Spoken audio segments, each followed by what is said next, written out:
Hi, I'm Jeff Ray, your host for Economic Outlook. Welcome to our program. We're back in the studio today for another great show. We hope you make plans to join us each week as we discuss the region's most important economic development initiatives with a panel of experts. A new tourist attraction on South Bend's west side at US 31 and US 20 is on the way and is expected to be a major employer and will attract more than 100,000 annual visitors. We're taking a closer look at the plans for the Indiana Dinosaur Museum, Chocolate Factory, and Chocolate Museum, and a number of other amenities that you'll soon be able to enjoy coming up on Economic Outlook.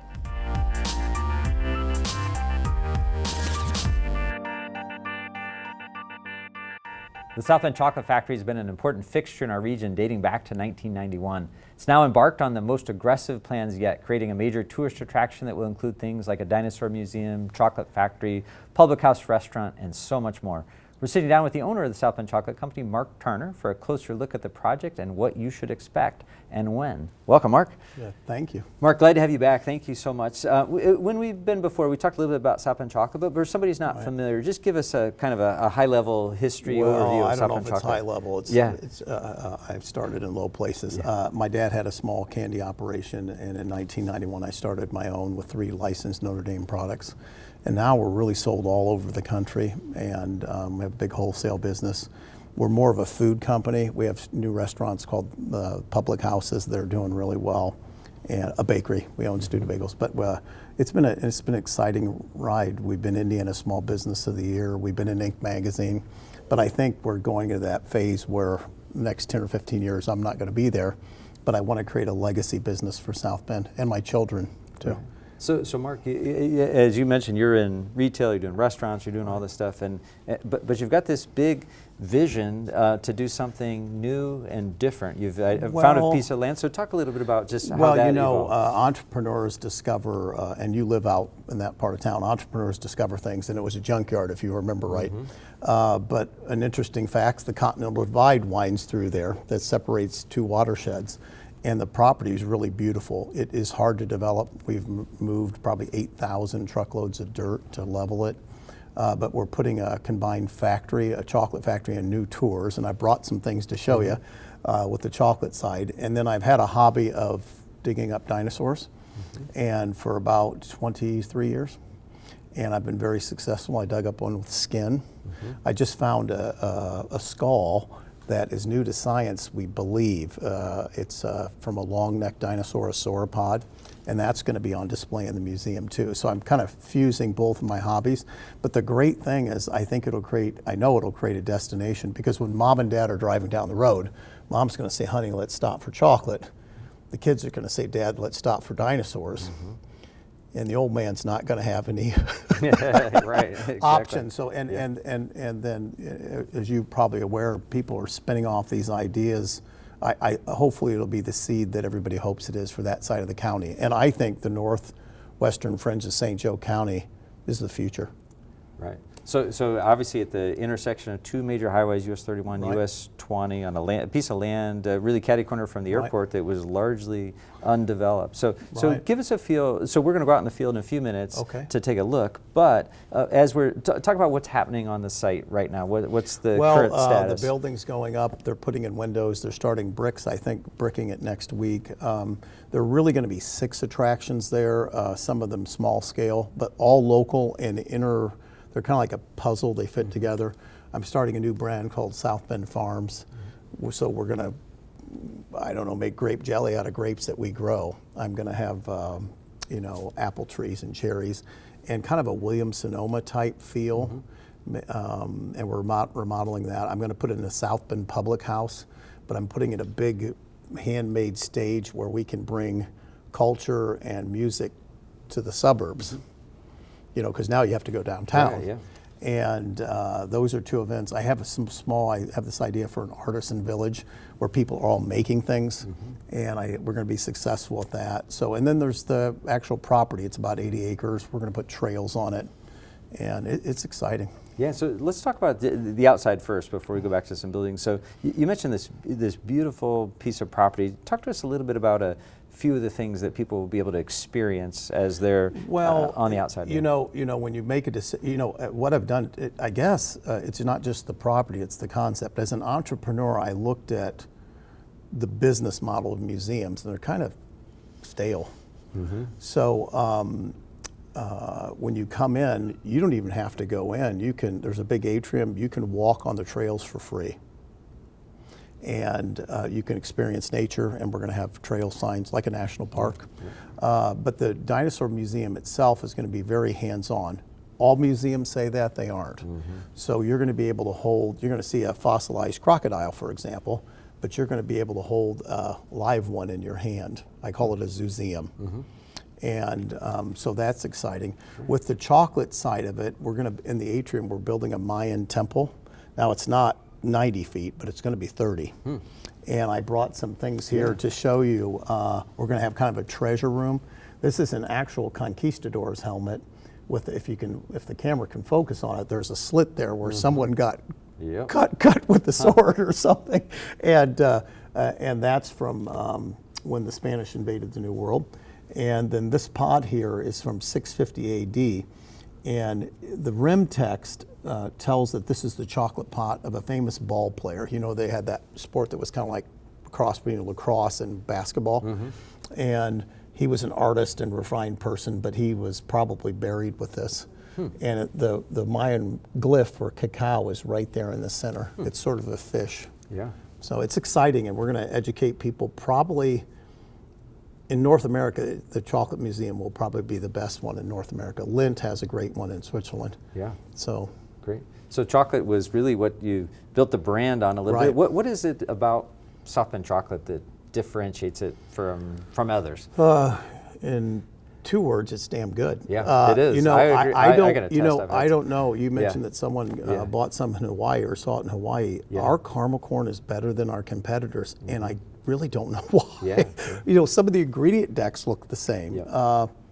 We do small batches, about 80 or 90 pounds at a time. I don't know, but we were the first one to stripe caramel corn. Now, I know that sounds strange and insignificant, but Harry and Moose Munch came after Crunch, and now it's made in Dubai. You know, it's a global brand. So we created an entire new class of confection, and that's driven our sales. You know, and we did. It's a Godiva grade chocolate at an affordable price. So, I can attest as a customer. It's very good. So I appreciate that. So let's talk. So the chocolate focus, the food focus, exterior. Again, you talked about creating this tourist attraction that's going to be hard to drive past. What kind of? I mean, how many visitors do you think? I mean, tell us a little about the visitors. I'm afraid. You know, right now we currently, and it's a modest tour out on the west side, but we probably take about 20,000 visitors a year. You know, COVID. It's recovering still from COVID. But we did it it seemed to be more of a pain than something that made us money. But all these collections and things I built up over the years, we're going to really do it right this time. So you'll be able to take a grinding stone and grind up your own cocoa powder like the Mayas did, for example. We're doing it entirely. We're upscaling it. Great, Mark. Talk a little. So your family, obviously a tremendous investment in this. Some other partners along the way. Talk a little bit about just sort of your commitment, selling this to your family, and then some of the other key partners that have been helpful. You know, I tell you, the city of South Bend. You know, we've I'm a pretty old school man, but you know, the virus brought us to our knees. Our sales were 97% down. The federal government came in, and I've heard a lot of fraud. We needed it. We needed more, and my wife and I had to put a lot of money into business. But the federal government helped us during this, you know, because it was supposed to happen in 2020 or 21. And then the city of South Bend, James Mueller, I opened my books up to him, and he said, "I'm going to back you." And the city came up with $2.7 million in a unanimous vote. You know, I felt valued as a community member. You know. And but the Indiana Tourism, we won a $250,000 award there. Beat out 97 other. We beat out the Speedway Museum. Great. And I think the governor's showing up. He's been behind. Certainly the chamber. You've been very supportive, and so we have a lot of partners. More than I just talked about. Good. No, that's great, and it may be a good segue. So we're going to leave the studio here. Going to go out into the field. George Lepin-Yotis, my co-host, is out talking to a couple of those key partners. George, let me toss it to you. Thanks, Jeff. I'm at South Bend International Airport, and I'm joined today by the Secretary and CEO of the Indiana Destination Development Committee. Right. Elaine, thank you for being with us. Tell me a little bit about the IDDC and what your mission is. Well, we were created as a quasi-government entity from legislation passed in 2019, effective July 1st of 2020, to replace the Indiana Office of Tourism Development, but with a much broader mission. You know, we still want to get visitors here because it's so important for them to come here, experience what we have in Indiana, and raise that perception of Indiana in their minds. But also we want to help corporations recruit talent by giving them the tools to share what Indiana has to offer. We want to help colleges and universities retain all of their graduates. You know, we get them from all over. Let's keep them in all that talent in Indiana and get them with our corporations and get them to understand the quality of life they could have here to stay and work and raise a family here. And then all the visitors that we get here in our convention centers and our great sporting events, we need to feed them some kind of information so they know a little bit more about Indiana, and they will give it a thought that maybe they should come here to work, bring their business here or something else. So before we get back to that mission, I did kind of want to let our viewers in on the secret of where we're at, why we're here at the airport today. And it isn't really a secret. Many of our viewers have seen the South Bend Chocolate Factory and Dinosaur Museum project being built on the west side of South Bend and US 31. Tell us a little bit about that project and how your agency became involved. Absolutely. We were able in April of 2019 to provide a $250,000 grant. Now it's a competitive grant situation, so their application came in, and it has the impact of building this new destination that will attract more visitors to this area of the state. And so we were pleased to do that. And of course, COVID kind of slowed down that development, but we're glad that it's back on track and ready to go. Well, you must have had a major impact on our local Mark Tarner because he gave you the largest basket of all of his gifts. And so when we look at your purpose, your mission at the IDDC, and you touched on it, that destination isn't just about tourism, although here in the South Bend region, we're very proud of our tourist destination, whether it be the Golden Dome or the Lake Michigan or some of the other great things you can do around here, and hopefully the Dinosaur Museum is one of them. But it goes beyond that, and it is about attracting others and creating a different kind of destination. Right. The idea, this is a destination where you can come and live, you can raise your family, great quality of life, great cost of living. I mean, we have so many things that combine to make it a great place to live, work, and play. And so that's really the message that we need to get out on all levels. And it's the same message. It's a quality of life here in Indiana, quality of place. We just have to target to those different areas that we want to share with people, share our message with people. Well, that's awesome. And you know, looking a little bit broader than just our region, because you are with the state, there are so many parts of the state of Indiana that go unnoticed as to how great they are as far as a destination. And some of the big ones, French Lick or Indianapolis. We heard during the speech that the Confectioners Union is coming to Indianapolis after many years in Chicago. So it sounds like you guys are succeeding at the task. Well, we hope so. I mean, it's small steps, and then you start walking and then running, and I think the state's off to a good start. I mean, we've always been known as a great place for a business, and now we just have to convince the individuals out there who don't read all those business magazines that it's a great place for them to come and live as well. But we've gotten some good traction. One of the things that we're struggle with here is, as you mentioned, we have the University of Notre Dame, and a lot of the students at Notre Dame are maybe not from this area, and yet when they leave, while this place has definitely endeared itself to them, as we see with people coming back and making an investment in this community, but how is it that you get over that pretty large hump? Well, there's several things we need to do. First of all, if we can get those students connected to a business through an internship, 80% of employers offer full-time jobs to their interns. 70% of them take it. So 56% of all interns stay where they initially started. And so getting them connected is important, but then also showing them what it's like to be off campus. And so we put some programs together. We've got a College Life Passport, which has like 150 to 200 different locations around the state, attractions and different things to do. And it's gamified, so they can win gifts, to go and check in on their phone at different places, just to let them know what else is here besides their campus. service, not only just in this part of the state, but the rest of the state as well. Because I think once they get that recognition, they start to see themselves here when they get offered that job. Or if they don't take the first job, they're open to a second job here because, again, they're familiar with the state and know that they could enjoy living here. Great. Well, thank you for telling us a little bit about the purpose of the agency. Thank you for the investment and what will be hopefully an anchor on this side of town that has needed some anchors for a while. And you know, as I said, you got the biggest gift basket of chocolate, so I think that means that it couldn't have been done without your I'll help. be sure to share it with the rest of my staff at the Indiana Destination Development Corporation. Thank you, Secretary Bettel. I appreciate You're your welcome. time. Follow the sugar. All right. First impressions? Well, it goes beyond intrigued.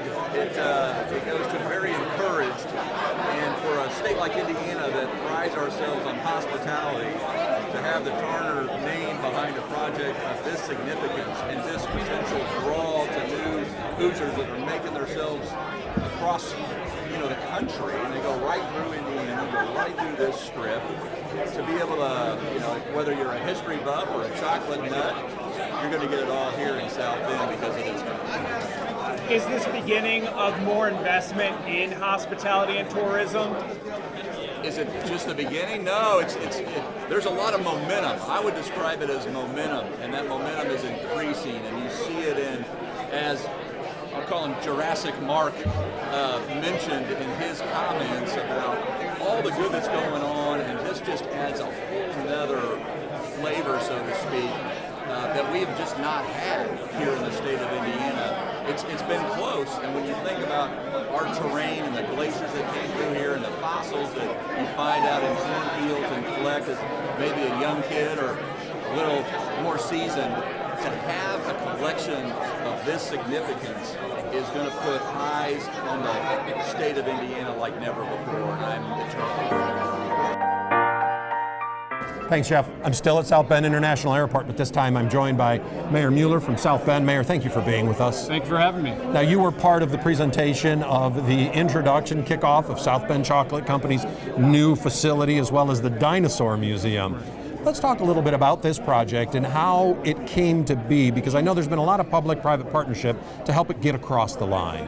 Absolutely. So this is an area of town that hasn't seen as much investment over the years, and this is first and foremost a relocation of the South Bend Chocolate Factory that provides a lot of jobs for our residents. But then there's a whole broader vision coming into place here that involves an Indiana Dinosaur Museum to bring tourists that are driving by, or even that are wanting to come to our region, because kids. When I was a kid, I loved dinosaurs, and I'm sure I haven't met too many kids that don't like dinosaurs Or chocolate. Or chocolate. So this will be an attraction, bringing people to our city.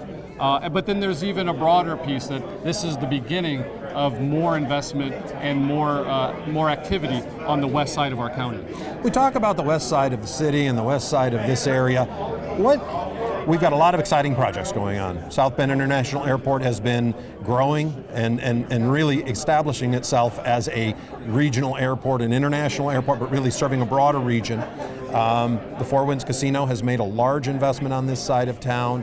Now with South Bend Chocolate Company, it is really creating a sense of destination on that side of town, isn't it? Absolutely. It's an anchor, and part of this project too, there'll be some restaurant and other amenities for neighbors, not just tourists coming from out of town, but for residents and neighbors right here in South Bend. Now, looking beyond just this project, what can you tell us? Can you give us an inside scoop on how is the South Shore project coming? Well, it takes a long time. We've been talking about double tracking, and we got the financing and the engineering, and it's finally, getting completed shortly. Then when we think about relocation of the site, of how it approaches the airport, it's under design right now, and we don't have all the financing in place. So, I think it's moving along as quickly as these major infrastructure projects move along, but unfortunately, it takes a lot of time to get all the pieces right. Well, and when we look at this investment by the South Bend Chocolate Company, we see the improvements or the attraction that good infrastructure can really create. The investment we've made in Lincoln Way, the city's made in Lincoln Way, and the 31 bypass over the years, they didn't come quick or easy. Right. but now they're paying dividends, aren't they? Absolutely. So you got to work through it and just keep plugging away, and then you get to reap the benefits down the road. Awesome. So, Mayor, as you look at the whole of our region and it as a destination, we talked a lot about destination and creating the sense of place that people either want to come visit or even come live. Well, in your opinion, and maybe yours matches mine, South Bend is very underrated as far as a destination. There are so many great things to do around here, isn't there? Yeah, I think it's underrated in one sense, but we're no longer a secret. I think the word is getting out, and South Bend is no longer that best kept secret. This is a place to come visit, work, play, and live. Yeah. And as we look at our destination and the things that the city has done between downtown and some of these other areas, are you seeing the results of those investments? Absolutely. We're growing at the fastest rate since 1960, and we're seeing more private investment than we've seen in our city's history. So it's working, and we just can't wait to see what's in the future. Well, thank you, Mayor. Thank you for being with us. Thank you for taking your time. I know you have to go to lunch. So. Absolutely. Thank Jeff, you. Back to you in the studio. It's been a great day here at the airport, celebrating a South Bend icon and how everybody came together to make a great investment and establish an awesome project. George, thank you. Appreciate the chance to see out on the site and talk to a couple of those key partners. Mark, a lot of big fans of your work, obviously, and so appreciate that. So, Mark, let's talk timing for a little bit. So as we drive by now, there's a lot happening, Right. and my guess it's going to be a little bit of a work in progress over the next few years. But as you continue to develop out different pieces of Right. this, talk to us a little bit about just when people can start to experience. Well, some what we're hoping for December, but that is a very stressful time for a chocolate company. So no later than January or February of next year, we should open. I might have other concepts done prior to that, the restaurants, South Bend Farms. Yep. So let's talk on the factory piece, because the factory's coming out here as well too. So obviously it's core to your business, critical to your Yeah, I've revenue. never moved and, a factory either. That's yeah, why, right. I don't know, and I'm kind of a hoarder. Yeah. I have 30,000 square feet of hoarding things. Yeah. Thousands of dinosaur bones in there too. Wow. So I don't know. We think we can get it done, but we've never moved the Sure, factory. yeah, It's absolutely. 32 years of Right. accumulated equipment, and Yep. so we're probably going to stage that in. Yeah. No, I think that sounds great, and I can only imagine all the different pieces you're balancing at the same time. So, Mark, maybe a message to other entrepreneurs. So you have dreamed big. You have sort of put the resources together to make this happen. You've done it first on the chocolate factory, then moving into retail and stores and restaurants and stuff. Help other entrepreneurs learn from some of your experiences. Well, along the I don't way. know if I guess you have to change. You don't make a lot of money when you change. And then I've always been a guy that paid things with cash. And so I think looking back, that probably slowed my growth.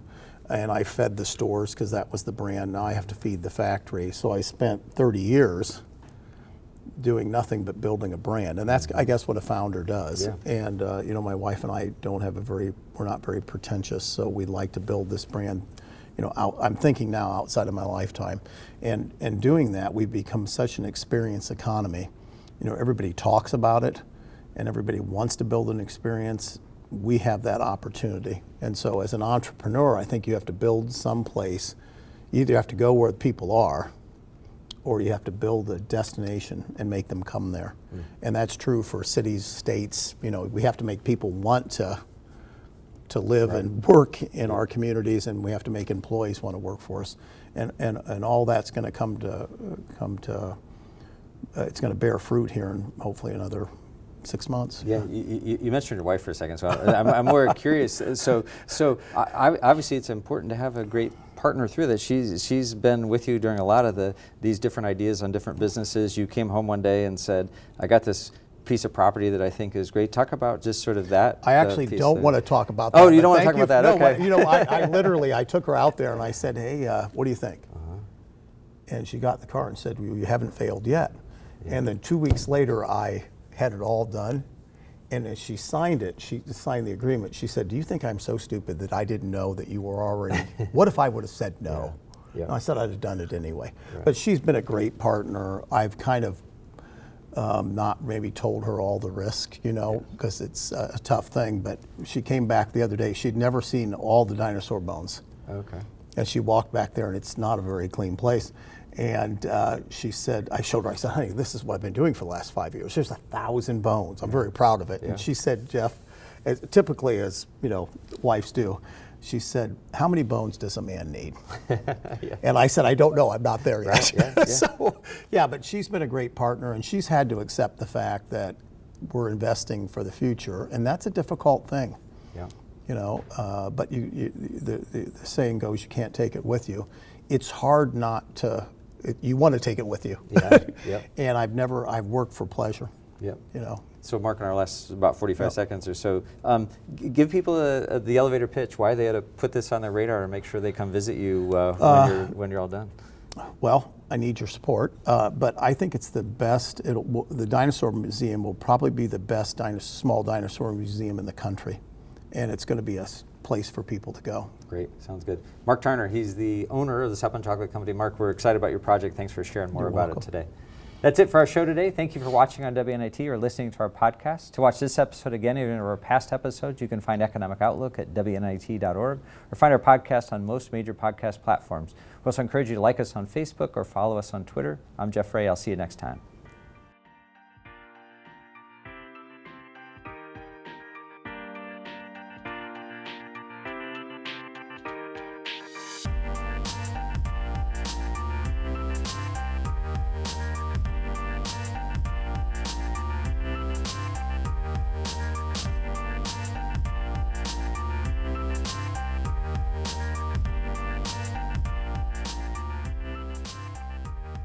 This WNIT local production has been made possible in part by viewers like you. Thank you.